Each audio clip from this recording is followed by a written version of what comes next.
Hello students, this video is for standard 9 subject geometry, that is mathematics 2 first lesson basic concepts in geometry.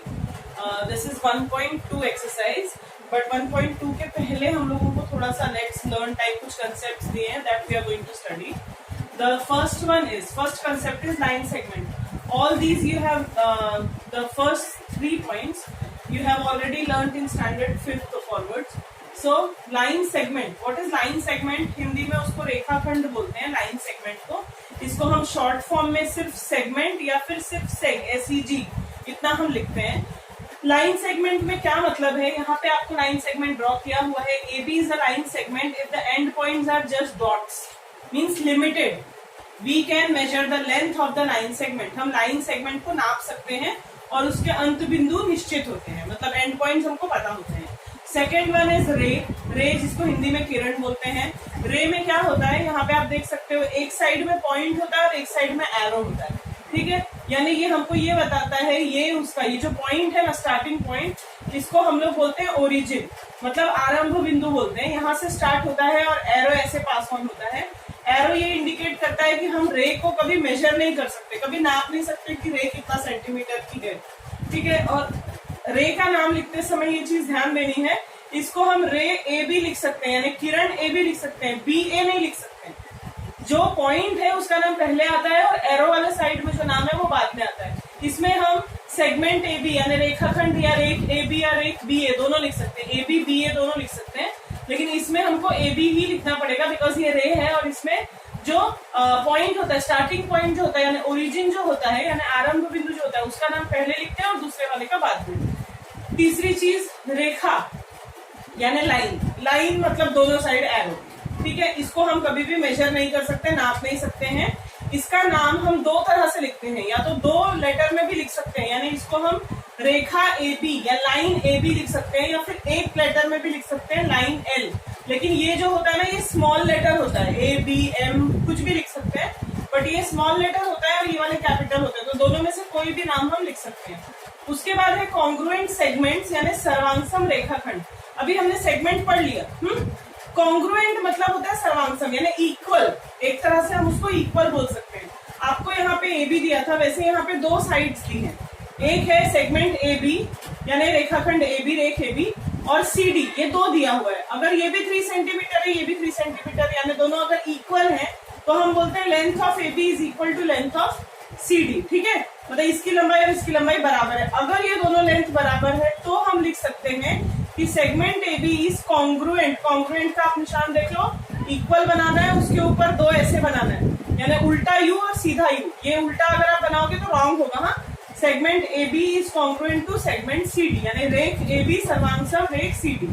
ठीक है, उसके बाद next point है mid point यानी मध्य बिंदु. कोई भी जो रेखाखंड होता है, जैसा आपने पढ़ा कि इसको तो हम नाप ही नहीं सकते, तो इसका मिड पॉइंट नहीं मिलेगा, इसका भी नहीं मिलेगा, इसका मिलेगा, यानी mid point of line segment या रेखाखंड का मध्य बिंदु ये हम निकाल सकते हैं. समझो AB एक सेगमेंट है, समझो 6 सेंटीमीटर का है, तो इसके बीचों बीच यानी 3-3 सेंटीमीटर के हम दो पार्ट अगर करते हैं एक पॉइंट नाप के, तो ये M जो है ये मिड पॉइंट है. M को हम बोलेंगे point M is the mid point of segment AB, यानी कि बिंदु M रेखाखंड AB का मध्य बिंदु है, ऐसा हम लिखते हैं. तो मिड पॉइंट जो है वो लाइन को हाफ में डिवाइड कर देता है, यानी AM is half of AB, मतलब AB 6 है तो AM 3 होगा, या BM भी 3 होगा, ऐसा. नेक्स्ट पॉइंट है कंपैरिजन ऑफ सेगमेंट्स, जिसको हम लोग बोलते हैं रेखाखंडों की तुलना, कंपेयर करना. ये छोटा वो बड़ा ये बराबर, ऐसा जो हम लिखते हैं उसको बोलते हैं कंपैरिजन या तुलना करना. अभी यहाँ पे आप दो सेगमेंट देख रहे हो, इसका मेजरमेंट नहीं भी दिया होगा तो आप देख के भी बता सकते हो कि AB छोटा है और PQ बड़ा है, तो हम लिखेंगे लेंथ AB या segment AB is less than PQ. ये आपने बचपन में सीखा हुआ है, छोटे और बड़े का निशान.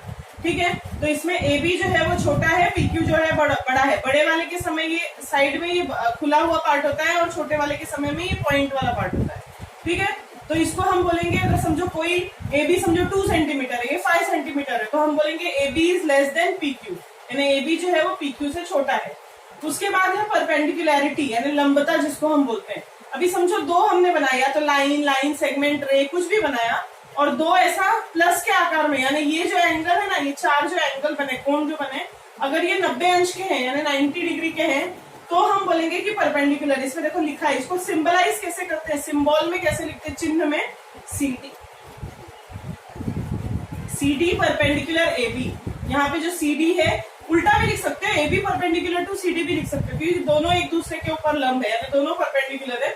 तो CD परपेंडिकुलर टू AB या AB perpendicular to CD। Then distance of a point from a line, यानी बिंदु की रेखा से दूरी। ये एक लाइन है, ओके, ये लाइन है AB और मैंने बाहर एक पॉइंट बनाया C और AB, इसके बीच में कितना डिस्टेंस है, कैसे नापेंगे? C से हम परपेंडिकुलर ड्रॉ करेंगे। हमेशा याद रखो, अगर हमको डिस्टेंस नापना है तो हमको परपेंडिकुलर बनाना पड़ेगा। तो ये परपेंडिकुलर हम ड्रॉ करेंगे, ये जितना भी होगा, समझो मुझे A सेंटीमीटर मिला, 2-3 सेंटीमीटर जितना भी मिला, तो point C is at A centimetre from AB। Line AB से ये कितना दूर है, A सेंटीमीटर, यानी लेंथ जो है CD वो A सेंटीमीटर की, A की है। ठीक है, तो ये कुछ कंसेप्ट थे। इसके बाद एक बहुत ही इंपॉर्टेंट सा कंसेप्ट है जिसको मैंने बीच में छोड़ा है, वो है प्रॉपर्टीज ऑफ कॉन्ग्रुएंट सेगमेंट्स। ठीक है, कॉन्ग्रुएंट सेगमेंट्स की प्रॉपर्टीज, गुणधर्म है, सर्वांगसम रेखाखंडों के गुणधर्म। एक जो और था प्रॉपर्टीज ऑफ कॉन्ग्रुएंट सेगमेंट्स, यानी कि सर्वांगसम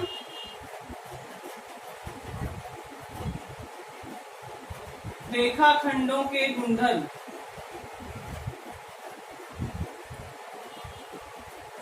यहाँ पे 3 चीजें हैं। सबसे पहली जो चीज है वो है रिफ्लेक्सिविटी। इसको अच्छे से समझ लीजिए, ये बार बार आपको आएगा। रिफ्लेक्सिविटी जिसको हम हिंदी में कहते हैं परावर्तकता, इसका मतलब क्या होता है? देखिए, अगर मैं AB एक सेगमेंट बना रही हूं, तो अगर AB और BA ये दोनों सेम ही है, मतलब इसको मैं ऐसा लिखूंगी शॉर्ट फॉर्म में कि लेंथ मतलब segment AB is congruent to segment AB। हर चीज खुद से इक्वल होती है, मतलब AB से इक्वल होगा। हम लिखेंगे AB is equal to BA, ये दोनों भी चीजें सेम होती है। इसको हम बार बार कॉमन साइड की तरह यूज करेंगे, इसलिए थोड़ा सा ध्यान देना है कि हर लाइन, हर सेगमेंट जो है वो खुद से इक्वल होता है। और दूसरा है सिमेट्री। सिमेट्री जिसको हम लोग बोलते हैं, सिमेट्री को हिंदी में हम बोलते हैं सममिति। सममिति यानी एक जैसा। ये आपने लेसन इज सिमेट्री नाम का पहले पढ़ा था, अगर आपको याद होगा तो। हम ऐसे A लिखते थे, उसको बीच से कट करते थे तो दोनों इक्वल इक्वल दिखता था। तो सिमेट्री का मतलब ये होता है, अगर यहाँ पे 2 लाइन है, यानी AB और PQ, ये 2 अगर सेगमेंट है, ठीक है, तो अगर AB is congruent to PQ, ये अगर आपको दिया हुआ है, इसका मतलब हम उल्टा भी लिख सकते हैं कि PQ is congruent to AB। मतलब AB अगर PQ से इक्वल है तो PQ भी AB से इक्वल होगा। This is known as symmetry. And the third one is actually important. Third one जरा हम अच्छे से देख लेते हैं। थर्ड वन आपको कई जगह पे यूज होगा, जब आप ज्योमेट्री पढ़ेंगे ना, ये यूज होगा। Third one is transitivity. Transitivity जिसको हिंदी में हम लोग कहते हैं संक्रामकता। इसका मतलब क्या होता है, आप ध्यान से देखो। 3 सेगमेंट है, ठीक है, एक है AB, एक है CD और एक है PQ। 3 चीजें हैं। अब पहला, अगर AB और CD कॉन्ग्रुएंट है, फिर दूसरे में अगर AB और PQ कॉन्ग्रुएंट है, तो अपने आप देखिए, ये वाला इससे कॉन्ग्रुएंट है और ये वाला इससे भी कॉन्ग्रुएंट है। इसका मतलब ये होगा कि ये दोनों भी आपस में क्या होंगे, कॉन्ग्रुएंट होंगे। Means if AB is congruent to CD and AB is congruent to PQ, therefore CD is also congruent to PQ। मतलब फर्स्ट वाली सेकंड से इक्वल है और फर्स्ट वाली थर्ड से भी इक्वल है, तो सेकंड और थर्ड भी आपस में इक्वल होंगे। This is known as transitivity यानी संक्रामकता। तो ये जो है, ये कंसेप्ट हमको बार बार यूज होने वाले हैं अभी। और अभी हम लोग प्रॉब्लम से प्रैक्टिस सेट 1.2 पे आते हैं। 1.2 is little bit related to these things, थोड़ा सा 1.1 के जैसा है, एंड अदर जो पार्ट है वो इन प्रॉपर्टीज से रिलेटेड। तो अभी हम लोग प्रैक्टिस सेट 1.2 स्टार्ट कर रहे हैं।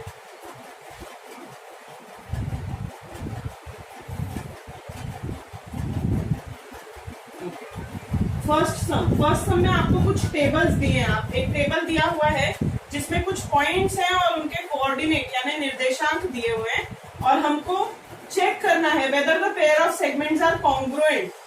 हमको ये बताना है कि चीजें कॉन्ग्रुएंट हैं या नहीं है। यहाँ पे देखिए, यहाँ पे दिया हुआ है पॉइंट्स एंड यहाँ पे दिए हैं कोऑर्डिनेट्स। ठीक है, तो कोऑर्डिनेट्स और पॉइंट के लिए आपको जो टेबल दिया हुआ है that is A B C D and E. ठीक है, ये आपको एक टेबल है गिवन में, and you have to write the coordinates here. The coordinates are -3, 5, 2, -7 and 9। और आपको 3 पेयर्स दिए हुए हैं and you have to identify whether the segments are congruent और नॉट, सर्वांगसम है या नहीं। मैं इसमें से थर्ड वाला सॉल्व कर रही हूँ। फर्स्ट और सेकंड में से मैं पहले ही आपको बता दे रही हूँ कि फर्स्ट वन कॉन्ग्रुएंट है और फर्स्ट वन और सेकंड वन कॉन्ग्रुएंट नहीं है। तो मैं आपको थर्ड पहले बता रही हूँ। थर्ड वाले में दिया हुआ है segment BE and segment AD. हमको इसका बताना है कि कॉन्ग्रुएंट है या नहीं है। सबसे पहले हम सेगमेंट बीई की बात करेंगे, तो हम लिखेंगे कोऑर्डिनेट्स यानी निर्देशांक, coordinates of point B, coordinate of point B. आप ध्यान से देखो, बी का कोऑर्डिनेट क्या है 5। ओके, दूसरा मैं ले रही हूँ कोऑर्डिनेट ऑफ, क्योंकि बीई नाम है तो मैं ई लूंगी।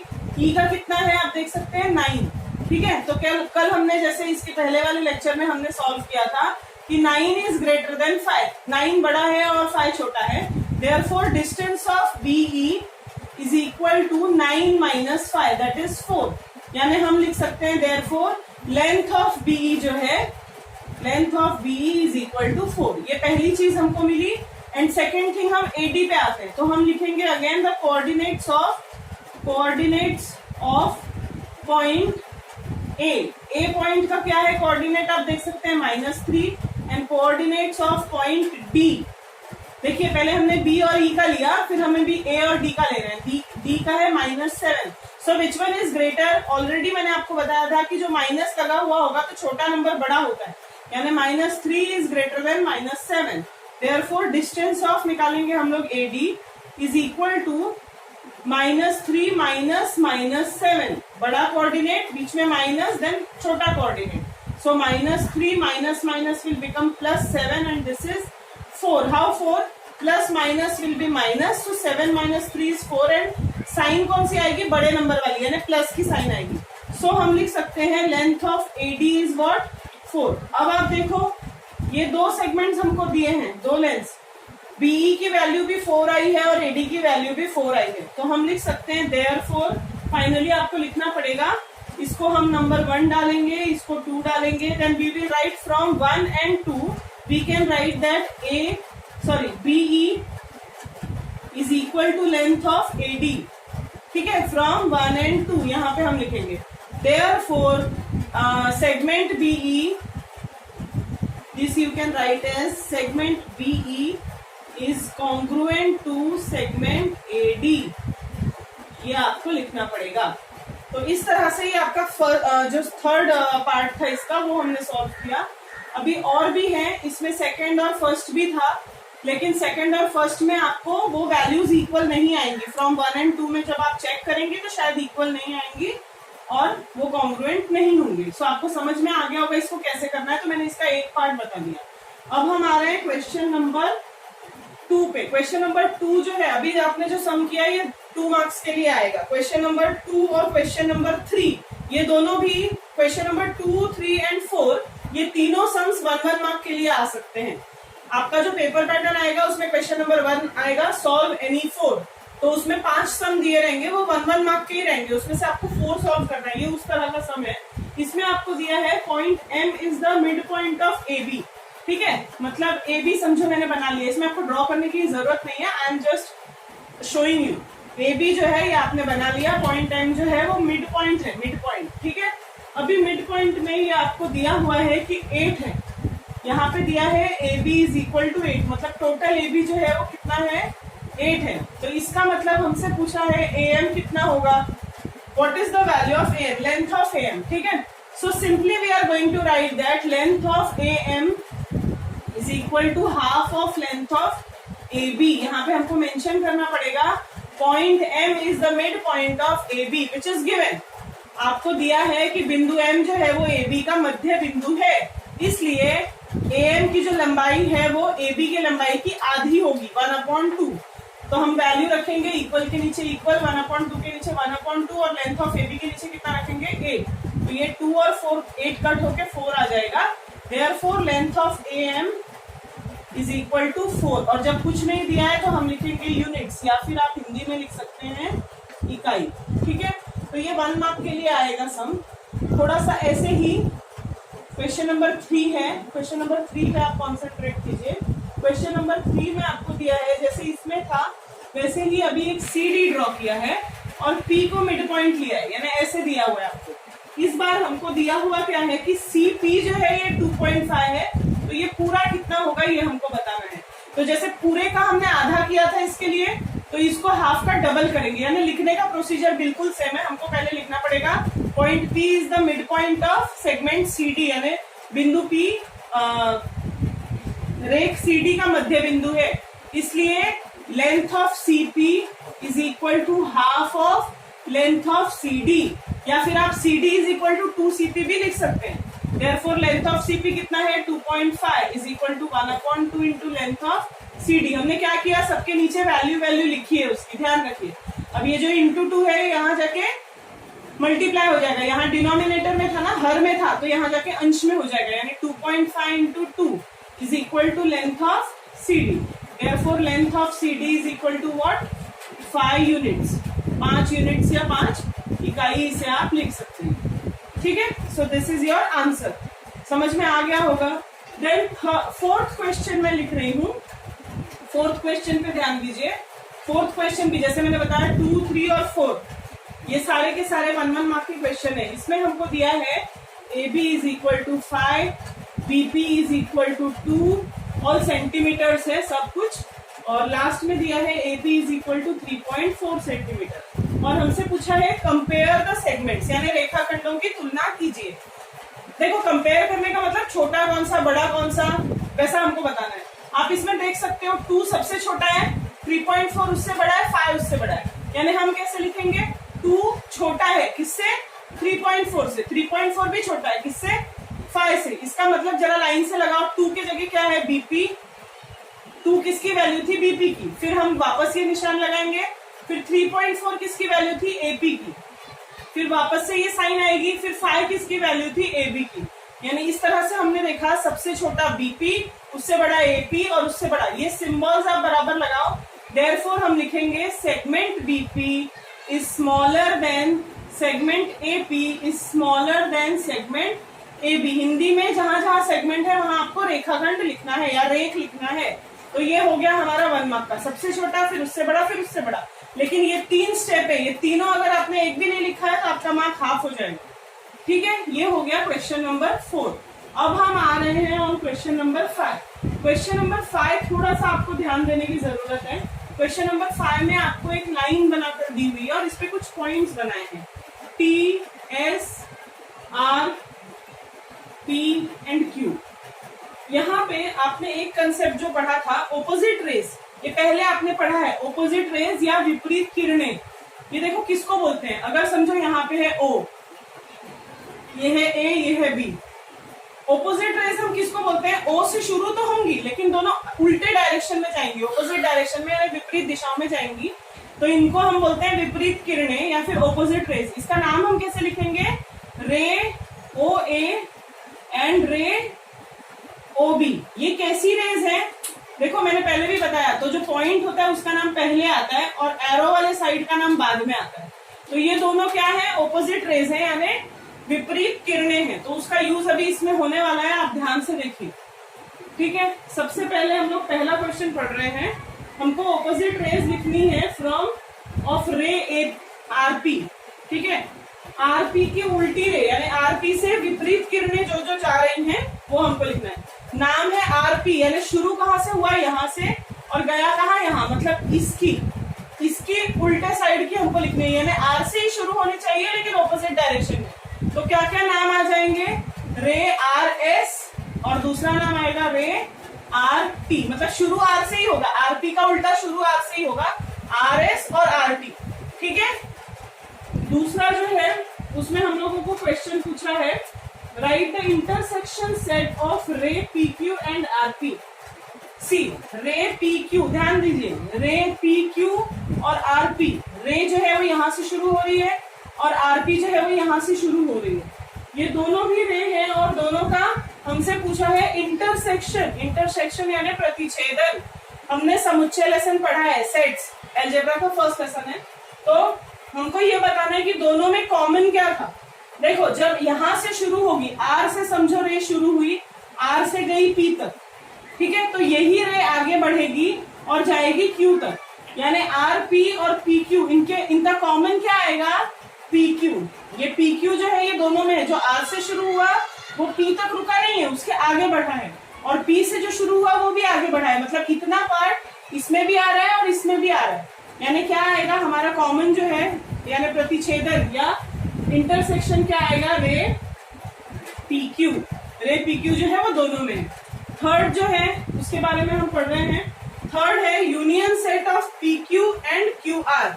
रे पी क्यू और रे क्यू आर का यूनियन सेट, यानी संघ समुच्चय लिखना है, किरण पी क्यू और किरण क्यू आर का। पी क्यू और क्यू आर, देखो पी क्यू और क्यू आर, अगर आपको याद होगा हमने पढ़ा है यूनियन सेट। यूनियन सेट यानी संघ समुच्चय, क्या करते थे हम, सबको एक साथ ज्वाइंट कर देते थे, तब जाके हमारा यूनियन बनता था।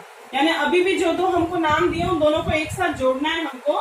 क्या नाम है, पी क्यू और क्यू आर। ध्यान दीजिए, पी क्यू और क्यू आर, इस दोनों को जोड़ा, पी क्यू और क्यू आर को जोड़ा तो क्या बना, क्यू आर। ठीक है, ऑलरेडी क्या बना है, क्यू आर, या फिर पूरी लाइन पी क्यू, पूरा पी क्यू आप लाइन ले लो, लाइन अगर लोगे तो ये दोनों साइड में पढ़ते जाएगा रे, तो इसका आंसर आएगा क्या, लाइन पी क्यू और लाइन क्यू आर। देखो लाइन इसलिए लिखा है, रेखा इसलिए लिखा गया है कि ये रेखा बहुत बड़ी होती है, तो इसमें सारी चीजें आ जाएंगी। फिर फोर्थ वन है, state the rays of which segment Q R is a subset. मतलब हमको ऐसी किरणें बतानी है जिसमें क्यू आर जो है वो उप समुच्चय होना चाहिए। Segment Q are, segment Q are ये बीच में होना ही चाहिए। इससे बड़ी बड़ी रेस हमको बतानी है जो इससे होनी चाहिए। इसका बहुत सारा नाम हो सकता है, देखो सारी की सारी आ सकती है, रे क्यू आर आ सकता है, फिर उसके बाद रे एस क्यू आ सकता है, इधर से इधर जाने वाला इधर से इधर। सिर्फ हमको कंडीशन क्या है, यहाँ से यहाँ तक की चीज उसके अंदर होनी चाहिए। तो यहाँ से यहाँ का भी लिख सकते हो, यहाँ से यहाँ, यहाँ से यहाँ, मतलब सारी चीजें लिख सकते हो। इसके बहुत सारे आंसर्स हैं, जैसे कि रे क्यू, रे आर क्यू, रे एस क्यू, रे टी क्यू, रे क्यू आर, रे क्यू एस और रे क्यू टी। मतलब आप क्यू से सारा नाम लिख सकते हो इसमें। ठीक है, फिफ्थ आएगा, write the pair of opposite rays with common end point R. R से ही दोनों भी रेज जो है वो आर से ही होनी चाहिए कॉमन, और ऑपोजिट होनी चाहिए यानी विपरीत किरणें। तो क्या नाम आएगा, पहले तो शुरू ही आर से होगा, तो दो आ सकता है, कई भी आ सकते हैं, रे आर एस और रे आर पी, ये दोनों भी आ सकते हैं। देखो आर पी और आर एस, आर से शुरू हो रहे हैं और उल्टा जा रहे हैं, आर एस इस तरफ और आर पी उस तरफ। उसके अलावा आर टी और आर क्यू ये भी लिख सकते हो आप, आर टी और आर क्यू शुरू आर से ही होंगे लेकिन ऑपोजिट ऑपोजिट डायरेक्शंस में जाना है इनको। फिर हम सिक्स्थ की बात करते हैं, write any two rays with common end points S. Same इसी की तरह एस से हमको दो नाम लिखने हैं, तो एस टी और एस आर ये हम लिख सकते हैं। तो क्या आएगा, रे एस टी एंड रे एस आर, यानी किरण एस टी और किरण एस आर, ये दोनों भी चीजें आएंगी। फिर उसके बाद सेवेंथ है इसका, राइट द इंटरसेक्शन ऑफ रे एस पी एंड रे एस टी। ध्यान से देखिए, एस पी और एस टी ये दोनों कैसे इंटरसेक्ट हो रही हैं, कहाँ पे इंटरसेक्ट हो रही हैं, कहाँ पे प्रतिच्छेदित हो रही है, ये दोनों में क्या सेम है, बस खाली ये जो एस पॉइंट है वही सेम है। तो यहाँ पे आएगा पॉइंट एस, बिंदु एस जो है वो एस टी और एस पी दोनों में आ रहा है, तो वो कॉमन हुआ। तो ये हुआ आपका क्वेश्चन नंबर 5। अब हम आ रहे हैं क्वेश्चन नंबर 6 पे। टोटल इसमें क्वेश्चन नंबर 6 तक ही है, लेकिन क्वेश्चन नंबर 6 काफी बड़ा है, उसमें कई सारे पार्ट्स हैं। फिलहाल क्वेश्चन नंबर 6 हम पढ़ते हैं।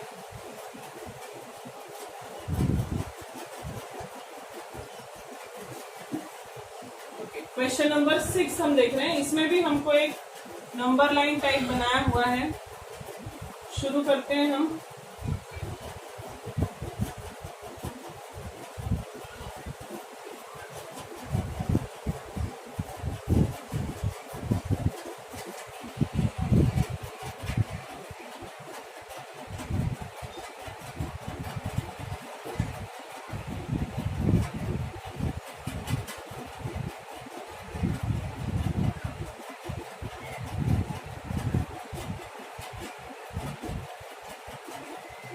यहाँ पे पॉइंट सी है।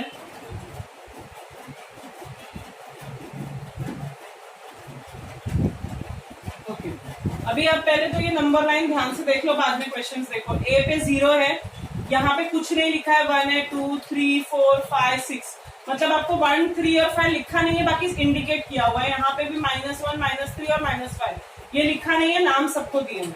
ठीक है, अभी सबसे पहले हम स्टार्ट करते हैं। इसमें 3 क्वेश्चन है और तीसरे में ऑलरेडी 4 क्वेश्चन है, थर्ड में भी इसके। तो फिलहाल हम इसका फर्स्ट वन पढ़ते हैं। State the points which are equidistant from point B. अच्छा, हमको पॉइंट बी से equidistant, what are equidistant? Equidistant यानी समदूरस्थ, यानी इक्वल डिस्टेंस पे। अभी पॉइंट बी से बराबर बराबर की दूरी पे हमको ढूंढना है। देखो, पॉइंट बी से ये भी 2 के डिस्टेंस पे है ए, और ये भी 2 के डिस्टेंस पे है डी, सी। तो हम लोग पहली जोड़ी लिखेंगे, पेयर्स लिखना पड़ता है, जोड़ियां। तो हम पहला लिखेंगे point A and point C. ठीक है, पॉइंट ए कितने के डिस्टेंस पे है बी से? 1, 2, ये भी 1, 2। ठीक है, उसके बाद और आप ढूंढ सकते हैं, हमसे 1 या 2 पेयर, जैसा भी पूछेंगे वैसे बताना पड़ेगा। उसके अलावा आप देखिए, पॉइंट बी से 1, 2, 3, 4 के डिस्टेंस पे डी है, यहाँ से 1, 2, 3, 4 के डिस्टेंस पे पी है। बी को हमको देखो मेन रखना है, इसको मेन रखना है। यहां से गिनो 1, 2, 3, 4, यहाँ पे कौन सा आया? Point D. और उसके बाद दूसरा आप गिनो इस तरफ में, यहां से 1, 2, 3, 4 यानी आया पॉइंट पी। यानी ये दोनों जोड़ियां जो हैं ये इक्वल डिस्टेंस पे हैं, यानी समदूरस्थ हैं। दूसरा जो क्वेश्चन है, right a pair of points equidistant from Q. अब हमको क्यू से देखना है। ठीक है, ये देखो, ये वाले पॉइंट से देखना है। अब इससे इक्वल डिस्टेंस पे देखो, यहाँ से 1 के डिस्टेंस पे यू है, यहाँ से 1 के डिस्टेंस पे ए। तो हम बहुत सारा है इसमें, point you and point A. ठीक है, ये आ गया। दूसरा देखो, इसी से 1, 2 के डिस्टेंस पे आर है, और यहाँ से 1, 2 के डिस्टेंस पे पी है। तो क्या आएगा? Point R and point P. ठीक है, ये आपका मेन पॉइंट है क्यू। क्यू से 1 के डिस्टेंस पे इधर एल और इधर यू, इधर 2 के डिस्टेंस पे पी और इधर 2 के डिस्टेंस पे आर। तो आपने वो जोड़ियां लिख दी। तो ये हो गया इसका क्वेश्चन नंबर 1 और 2। क्वेश्चन नंबर 3 में अभी हम आ रहे हैं। 3 में जैसा है वैसा आपने ऑलरेडी सॉल्व किया हुआ है पहले भी, फर्स्ट एक्सरसाइज में भी। हमको कुछ डिस्टेंस निकालने हैं। मैं इसमें से देखो, distance of U V, distance of P C, distance of B and distance of U L, ये बताया है। मैं इसमें से आपको लास्ट वाला डिस्टेंस ऑफ यू एल निकाल के बताती हूँ। डिस्टेंस ऑफ यू एल, ये इसका लास्ट है, क्वेश्चन नंबर 3 का जो लास्ट वाला है वो। ओके, यू और एल मैं डायरेक्टली लिखूंगी। क्या लिखेंगे हम? कोऑर्डिनेट ऑफ पॉइंट यू, यानी कि बिंदु यू का निर्देशांक कितना रहेगा? यू का क्या है? आप ढूंढो यू। देखो, यहाँ पे यू कुछ नहीं दिया है, तो क्या आएगा? -4 के बाद क्या है? -5 और -6, तो मतलब यू का है -5। हर बार लिखा हो ये जरूरी नहीं है। उसके बाद कोऑर्डिनेट ऑफ पॉइंट एल, यानी बिंदु एल का निर्देशांक। एल ढूंढो कहाँ है? यहाँ पे। इसमें भी -4 और -2 के बीच में क्या आने वाला है? -3। अब हमको बताना है इन दोनों में से छोटा कौन सा और बड़ा कौन सा। जाहिर बात है -3 जो है वो बड़ा है, किससे? -5 से। मैंने बताया था माइनस में छोटा वाला नंबर बड़ा होता है। Therefore distance of U N, ये हमको निकालना है, इज इक्वल टू बड़ा नंबर माइनस छोटा नंबर। बड़ा नंबर ये था, छोटा नंबर ये था। अब -3 लिखा, माइनस और माइनस क्या हो जाएगा? +5। It is equal to minus plus minus, क्योंकि दोनों के बीच में नंबर है, हम साइन चेंज नहीं करेंगे बट अज्यूम करेंगे। माइनस प्लस माइनस, तो 5 में से 3 गया 2 और साइन आएगी बड़े नंबर की यानी प्लस की, तो distance of U L is equal to 2। यहाँ आप यूनिट्स या इकाई लिख सकते हैं, ठीक है, इसको लिखना मत भूलना, नहीं तो एग्जाम में नंबर कट हो जाएंगे।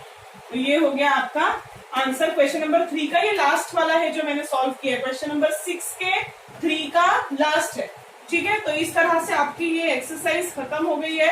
अब इसको आप सॉल्व कीजिए, प्रैक्टिस कीजिए। Okay, thank you.